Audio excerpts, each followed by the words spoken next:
Já estamos de volta com o seu estilo de vida. Nós estamos conversando sobre cefaleia, dor de cabeça, enxaqueca, cefaleia do tipo 1, cefaleia do tipo 2, primária, secundária, mista, enfim. E vocês estão me ajudando no bate-papo de hoje, mandando também as perguntas de vocês, as participações de vocês e construindo o nosso bate-papo junto comigo. Vocês estão entrevistando a Terezinha junto comigo. É assim que eu gosto, viu? E a nossa próxima pergunta é o seguinte: dor de cabeça, muito bom esse assunto. Doutora, as mulheres sentem mais dor de cabeça do que os homens? É o Moisés Silva. A prevalência da enxaqueca, sim. Mas existem outras cefaleias, tipo o cluster ou a cefaleia em salvas, que é predominante nos homens. Numa idade de 30, 40 anos. Ela tem predomínio maior nos homens. Isso acontece por causa da pressão do dia a dia? Enfim, ela é primária ou ela seria mais dentro daquele processo de outra patologia? Não, assim, a cefaleia tensional, ela não tem uma prevalência de sexo. Não tem. Então, ela tanto compromete homens como mulheres, sexo feminino, sexo masculino, dependendo da atividade que você exerça, né? Se essa atividade for muito estressante, não precisa que você esteja de mal com a vida. Só a sobrecarga de trabalho, noites mal dormidas ou pequenas horas de sono vão trazer a cefaleia tensional para você. Minha tia sente dor de cabeça todos os dias. Às vezes ela já toma remédio antes de senti-la para se prevenir antes. É o Moisés Silva também. Quer dizer, a pessoa está se prevenindo de algo que ela nem sabe se vai acontecer, né? Talvez isso não seja tão saudável assim. Não, esse paciente ele já sabe que vai acontecer, porque ele já tem a aura. A aura da enxaqueca, da cefaleia, ela pode vir até um dia, 2 dias antes. O paciente fica irritado, muda de humor, entendeu? Então ele já começa a sentir a sensação, então ele já se conhece. Então ele tem que tomar medicação para evitar que essa dor chegue. Bom, a Diana Leite tem sentido muita enxaqueca. Ela diz que ela trabalha muito no celular com vendas e já amanhece com dor, como hoje já aconteceu. Antes da menstruação também. Então, eu só posso ter enxaqueca e cefaleia juntas porque o sol forte, perfume doce, etc. Bom, vamos responder uma de cada vez, né? Primeiro, ela quer saber sobre essa questão do celular. Ela diz que ela trabalha com vendas, ela já amanhece com dor e isso acontece também antes da menstruação. Sim, porque assim, com o celular, ela faz um fotoestímulo, né? O celular é pequeno, ela fica ali direto, é muito concentrada, então vai fazer uma estimulação pro lobo occipital e vai desencadear a dor de cabeça dela, né? Com relação à cefaleia menstrual, ou pré-menstrual, ou menstrual, ou pós-menstrual, está relacionada com os hormônios. Ah, sim, com aumento hormonal. Daí ela conta mais uma parte pra gente. Ela diz que mês passado ela chegou até a vomitar e passou mal mesmo, um dia de cama. Isso aconteceu antes da menstruação. E a gente estava até comentando sobre isso mesmo, né? Que algumas pessoas chegam a vomitar, algumas pessoas Exatamente. chegam a passar mal de verdade e ter outros sintomas super diferentes que a gente não imaginaria que teria a ver com a enxaqueca ou com a dor de cabeça, com a cefaleia. Sim, porque assim, a náusea, o vômito não é uma coisa específica do enxaquecoso. Ele pode ser acompanhado de outras dores de cabeça, tipo a tensional, a de estresse, a de esforço. Pode ser desencadeada também, com náuseas, vômitos. Que provoca uma alteração autonômica. A Elissandra Matos, ela diz: então só posso ter enxaqueca e cefaleia juntos, porque o sol forte, perfume e doces. Por causa do sol forte, perfume e doces. Não, ela não tem a enxaqueca e a cefaleia. Ela tem a enxaqueca. A enxaqueca já é a dor de cabeça, é a cefaleia. Desencadeada pelo excesso de sol, pelo calor, pelos odores, perfumes, entendeu? Gasolina, odores fortes que desencadeiem a dor. Então ela tem a enxaqueca mesmo. Tem uma outra questão também aqui ainda sobre a menstruação. Ela diz que ela não sentia nada antes. E agora ela tem 33 anos e agora sim ela tem esse tipo de sintoma. Então tem um pouco dessa questão da idade também, né? Algumas pessoas costumam dizer mesmo, principalmente no período menstrual. Meu período menstrual antigamente era super tranquilo, eu nunca tive TPM, nunca tive nenhum tipo de problema. E aí, de repente, depois dos 30, ou então depois de uma certa idade, eu comecei a encontrar sintomas que antigamente não faziam sentido na minha rotina. Certo. Não, porque assim, eu acho que assim, com a idade, 30 anos, 40 anos, você já tem uma outra preocupação. Então, a dor de cabeça pode estar relacionada com o fator emocional, com o fator menstrual, que são as alterações hormonais. Podem ser mais ou podem ser menos. Por exemplo, às vezes o enxaquecoso, depois da gravidez, ele desaparece a enxaqueca. desaparece. Não existe uma explicação, entendeu? Não existe. Bom, nós temos mais uma pergunta do Moisés. Ele diz que às vezes quando ele acorda pela manhã, sente uma dor de cabeça e no pescoço. E ele quer saber o que seria isso. Seria uma cefaleia tensional, provavelmente. Isso significa o quê? Que a gente dormiu numa posição errada? Não, a sobrecarga de trabalho. Aí ele não tem uma noite bem dormida e já acorda com a dor de cabeça. Irritabilidade, enjoo. E é interessante porque a gente imagina que a gente só deveria sentir no início, né? Ou de repente ao longo do dia e que aquele sono ali seria realmente para você fazer esses sintomas desaparecerem. Na realidade é o contrário. Mas existe a cefaleia hípnica, que ela é desencadeada 1 a 3 horas da manhã.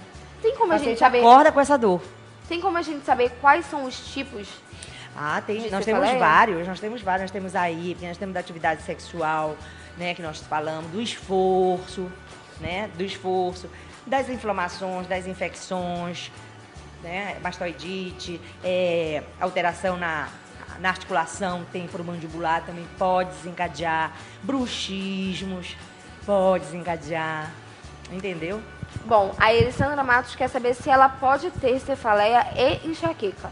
Não, ou ela tem a cefaleia secundária ou a enxaqueca, que é uma alteração primária. Sim, mas ela pode ter as duas. Ela pode ter enxaqueca e pode ter uma cefaleia tensional. A cefaleia tensional vai desencadear o quadro enxaquecoso dela com o tempo. Bom, Moisés quer saber se todas as vezes que alguém sentir dor de cabeça tem que tomar remédio ou se a compressa também pode ser feita. Não, para dor de cabeça você pode fazer o gelo, né? Você pode fazer o gelo, pode fazer o repouso, sem precisar normalmente do analgésico. Mas é aconselhável que se tome porque eu acho que é muito desagradável sentir dor de cabeça. E aí, se essa dor de cabeça não passar? Aí você tem que procurar um pronto-socorro. Um pronto-socorro a princípio, né? Para depois se encaminhar a um neurologista que possa resolver o problema dele. Bom, eles agradecem também por tirar as dúvidas que estão trazendo pra gente. Mandam vários beijinhos. Meu nome é Maria das Graças, eu sou diabética e quero saber por que todas as noites eu sinto dor de cabeça. Bem, não tem nada relacionado com diabetes. Nada relacionado. Você tem a sua dor de cabeça por alguma outra alteração que você tenha, ou uma hipertensão, ou outro problema metabólico que você possa apresentar, que venha desencadear, ou excesso de preocupação também, até mesmo pela própria doença, pela própria diabetes, dependendo do grau, né? Se for insulino dependente, que você se preocupa, claro, né? E pode acontecer de você amanhecer com dor de cabeça. Doutora Terezinha, quando uma pessoa recebe uma má notícia, um susto ou um choque, esse choque faz que a pessoa sinta imediatamente uma dor de cabeça. O que seria isso? Pode, né? Uma alteração da adrenalina. Você libera uma adrenalina e aí você desencadeia a sua dor de cabeça. Pelo estresse, que seja um susto, né? Uma má notícia, qualquer coisa assim. Mas são as pessoas mais sensíveis, né? E é interessante também porque se a gente não parar para analisar bem essa dor de cabeça, pode ser que a gente se confunda no diagnóstico, né? Porque existem muitas possibilidades, a dor de cabeça pode ser um mundo e a gente acredita que não, que é só uma dorzinha. Então, se você não diagnostica direito... Exatamente, o paciente pode ficar impossibilitado de exercer suas atividades, né? Laborativas, sociais, familiares, qualquer tipo de atividade que realmente requer da gente. Por exemplo, nós estamos trabalhando. Se estivéssemos com dor de cabeça, não dava para ter esse bate-papo. Não é verdade? Não dava. Oi, tenho uma pergunta. Sinto muitas dores de cabeça desde a infância, principalmente quando não tomo café de manhã. Gostaria de saber o que deve ser e como tratar. É o Roniel Soares. Desde criança que você tem dor de cabeça, então realmente você é um paciente migranoso, um paciente enxaquecoso, porque a enxaqueca é uma alteração familiar, é uma doença familiar, uma doença genética, né? Então você pode apresentar desde criança, de várias formas. Na criança principalmente, porque às vezes isso acontece de você apresentar uma enxaqueca na infância só na forma de dor abdominal. Só na forma de dor abdominal. A criança reclama, mãe, minha barriga está doendo, mãe, minha barriga está doendo. Daqui a pouco ela está pulando, brincando, se danando. Assim como a dor de cabeça. É muito rápida, que a mãe às vezes não valoriza. Porque a criança chega, mãe, minha cabeça tá doendo. Aí daqui a pouco ela tá pulando, se danando, e a mãe fica assim, tá inventando história, tá inventando história. Mas não é, porque a dor de cabeça da criança, a migrânia na criança, ela é diferente, porque não existe uma maturação ainda definitiva. Então ela se apresenta de várias formas. Bom, a Elissandra Matos diz que ela tem 26 anos e ela está com o dente nascendo. Será que a enxaqueca pode ser também por causa disso? Pode sim, porque nós temos as ramificações trigeminais, então você pode comprimir realmente um edema, pode provocar a sua dor de cabeça, pode.